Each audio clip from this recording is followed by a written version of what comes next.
respuesta igual tan interesante, pues, profe, entonces yo pensaba que la estaba grabando. No la voy a grabar, ya la estoy grabando. Ya, ustedes igual podían grabar, creo, pero de todas maneras está bien. Ya, repito, las variaciones que puede tener la prescripción son 4. Entonces, si ustedes lo hacen despacio y tranquilo, y la línea del tiempo por cada impuesto que están haciendo, ¿cierto? Ustedes van a tener que puede haber un aumento, ¿ya?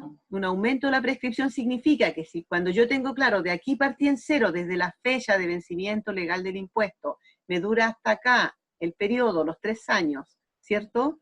Si hay un aumento, va a sumarse a los 3 años, se va a agregar 3 meses más, y vamos a tener 3 años y 3 meses.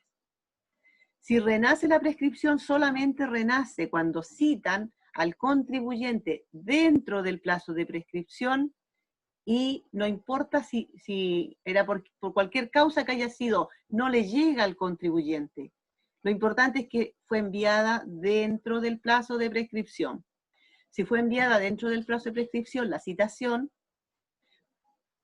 si no encuentra al contribuyente, esta va a llegar de vuelta al servicio. Lo más probable es que llegue de vuelta al servicio ya cuando está prescrito, va a llegar fuera del plazo de prescripción.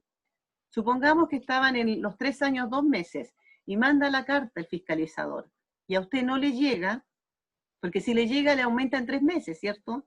Pero si no le llegó por lo que sea, porque estaba mal escrito el domicilio, por lo que sea, esa carta va a volver al servicio, y lo más probable es que llegue de vuelta cuando ya había pasado el mes que faltaba para que prescribiera. Entonces llegó en el mes 5 a lo mejor, ¿ya? Entonces, ¿qué ocurre? Como el fiscalizador la mandó cuando eran 3 años y 2 meses, todavía había un mes que estaba con la prescripción todavía vigente, no importa que después le llega de vuelta afuera, por haberle enviado dentro del plazo de prescripción, desde que la carta llega al otro día, empieza a contar un nuevo plazo de 0 a 3 meses. Ya aumenta, renace la prescripción en 3 meses. Entonces, si esto prescribía, no sé, en mayo, y el fiscalizador mandó la carta en abril, y no les llegó, entonces, ¿qué ocurre? Al servicio le llega de vuelta, a lo mejor le llega en julio de vuelta, y ya estaba prescrito esto. Entonces lo que hace, esto empieza de nuevo, si llega de vuelta en julio, le llegó el 10 de julio de vuelta al servicio la carta. Desde el día 11 renace la prescripción por 3 meses, ¿ya? Entonces tendríamos del 11 de julio al 11 de agosto al 11 de septiembre, para que el servicio o el fiscalizador tenga el tiempo para de nuevo ubicar al contribuyente. Y en esos 3 meses, que es donde renace la prescripción, puede notificar una liquidación. Y ahí, desde cuando la notifica la liquidación, pueden hacer hacia abajo otra línea, y de ahí parte de nuevo, porque hubo interrupción de la prescripción, y parte de 0 a 3 años. ¿Ya? Si después paga, de nuevo parte desde que pagó de 0 a 3 años, y ahí tendría, lo último que haga, ese es el último plazo de prescripción. Dígame. Dígame. Hicieron una pregunta en el chat mientras usted estaba explicando.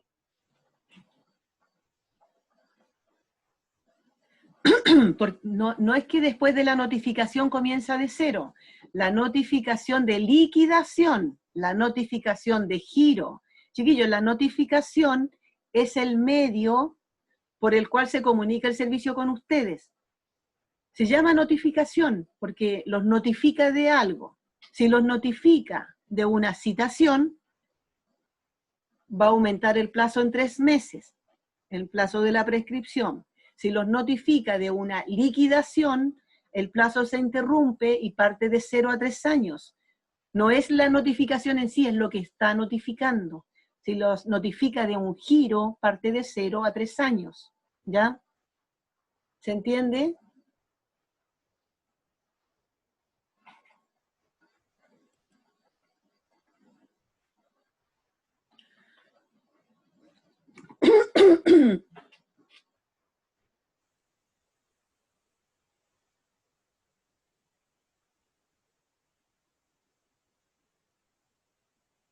Profe, Dígame. pero eso, los 3 años empieza a contar desde el giro o desde la liquidación. Cualquiera de las dos cosas que ocurra. Normalmente ocurre primero una liquidación, porque le dan la oportunidad al contribuyente para que pueda defenderse, ¿ya? Para que si no está de acuerdo reclame, que tiene 90 días, que no son de prescripción, no afectan al periodo de prescripción, sino que son plazos de procedimiento, ¿ya? Pero otras veces el contribuyente no reclama y se hace al tiro, pasan los 90 días y se emite el giro. Y ahí la que ya había nacido con la liquidación de 0 a 3 años, esa se vuelve a interrumpir y parte una nueva con el giro de 0 a 3 años, ¿ya? En otros casos, en que no hay una seguridad completa del servicio de que el contribuyente tiene que debe esa diferencia, que ni siquiera tiene opción de reclamar, ahí inmediatamente le notifican el giro. Y tiene que, ahí empieza, bueno, tiene que pagarlo, pero desde cuando la notifican el giro, empieza de 0 a 3 años, que es para el plazo que le da al servicio para que revise y siga fiscalizando. Cuando la persona paga el giro y rectifica la renta y le ponen un timbre o el impuesto, ahora desde la fecha de la rectificación, de nuevo parte de 0 a 3 años. Se supone que cuando ya pagó, este es el último plazo, de 0 a 3 años. Y que si se arregló todo, en esos 3 años no le debieran llegar nada, porque estaría bien. Porque había rectificado y había sido revisado. Profe, Ajá. me quedó una duda con respecto a eso. Entonces, cuando se notifica la liquidación, se reinicia el plazo de 0 a 3 años. Y después, cuando se realiza el giro, ¿se vuelve a reiniciar desde cero?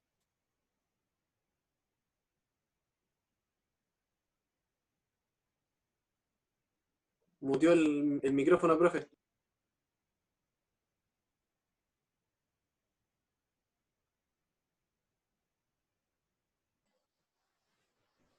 Ya, mira, si te notifica la liquidación, cuando te hacen notificación de liquidación, es más, cuando te notifican por carta certificada, se empieza a contar a los 3 días después de que tienes la respuesta, recién ahí se empieza a contar. Pero bueno, eso no lo vamos a ver en este minuto. No se los voy a considerar, ¿ya? Pero cuando les notifican por carta certificada, se empiezan a contar los plazos de 3 días después. Pero eso es para procedimiento, no para la prescripción. Ya, entonces, te notifica la liquidación. Tiene el servicio ahora 3 años, de 0 a 3 años para seguir con el proceso, porque hay gente que nunca paga nomás. Entonces, así es simple. Entonces, tienen 3 años para llamarlo, citarlo, fiscalizar, lo que sea. Ahora, si la persona se le hace directo el giro, desde el giro tienen los 3 años, de 0 a 3 años.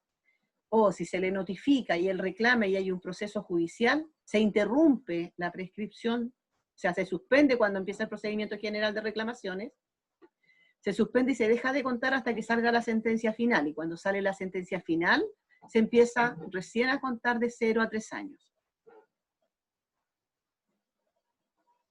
Cuando ya, si reclamó el tiro, por ejemplo. Claro, porque si él está, cuando se inicia un procedimiento, ocurre alguna causa que impide que se siga contando, ahí se suspende la prescripción. Hay 2 casos en que se suspende la prescripción. Una, cuando se pierde la documentación, y el otro es cuando se inicia el procedimiento general de reclamaciones. Nada más. ¿Cuándo se empieza a contar entonces? Porque se dejó de contar. Cuando se soluciona el problema, o sea, entregó los libros, los rehizo, los entregó, desde ahí se sigue contando lo que falta. Si hizo el procedimiento general de reclamaciones, se dictó la sentencia final, de ahí se sigue contando lo que falta.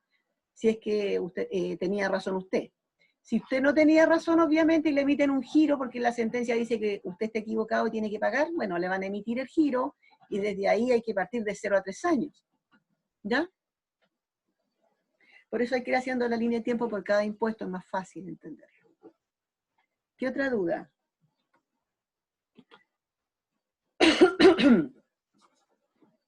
Nos quedan 5 minutos, así que las dudas que tienen, chiquillos, porque por correo no les puedo contestar, estoy como súper atrasada porque tengo que hacer clases y después tengo que además revisar los videos que grabamos para ver si están bien para subirlos.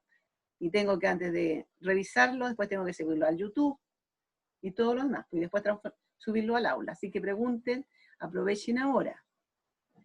Aunque en lo posible igual les contesto por correo, pero me dicen, no, profe, no entiendo. Entonces, aprovechen ahora de preguntar. Profe, yo tengo otra duda. Lo que pasa es que con un ejercicio están notificando una carta, pero el impuesto ya, el plazo de prescripción ya había pasado los 3 años, pues entonces, ¿qué pasa ahí? Si después me lo están como cobrando, Ya, cuando te pero notifican, ya había pasado. a ver, dijimos que tenemos de 0 a 3 años, ¿cierto? Para cada vez que te fiscalizan, tú dices, ¿qué impuesto me están cobrando? Este. Ya, supongamos marzo del 2017. ¿Cuándo vence marzo del 2017? Si es marzo del 2017, te están fiscalizando un IVA, ¿cierto? Entonces, el IVA de marzo del 2017 venció el 12 de abril del 2017. De ahí cuentan los 3 años, 2018, 2019, 2020. Si durante ese periodo no te llegó absolutamente nada, prescribió. Si posterior al 12 de abril del 2020, supongamos en junio te llegó una citación o una notificación de algo, está prescrito, eso ya está prescrito, tú tienes que alegar prescripción, ¿ya? Pero si ellos demuestran que antes del 12 de abril del 2020 te habían enviado una carta certificada y que no te llegó y les llegó a ellos de vuelta, bueno, en ese caso les renace la prescripción desde cuando a ellos les llegó, ¿ya? Pero si ellos no te habían enviado nada y no tienen cómo demostrar que te enviaron algo, eso está prescrito, ¿ya? ¿Te queda más claro ahí? Sí, profe. Ya. Ya, pues, entonces, si no hay más dudas, pueden retirarse de la clase y yo me voy a meter al aula y les voy a dar plazo hasta el domingo, hasta las 22 horas, ¿ya? Para que no estén hasta las 12 de la noche para que se vayan a acostar temprano igual. Porque el lunes tienen clase. No, yo creo que estaría Tarde, bueno hasta profe. las 12, profe, tranquila. No se preocupe. Dígale hasta las 12 nomás. Sí, el lunes tenemos Ya, hasta clase a las las 3:30, así que no nos levantamos temprano. ya, entonces hasta las 12, hasta las 23:59 en realidad. Ya. Sí, qué linda, Ya, gracias. chiquillos, espero que esté bien. Háganlo con su línea de tiempo que es más clarito y después si quieren lo explican. Pero vayan Ya, bien. profe, gracias por el plazo. Cuídense. Ya, pueden irse retirando sin ningún problema. Chao, profe, gracias. Chao.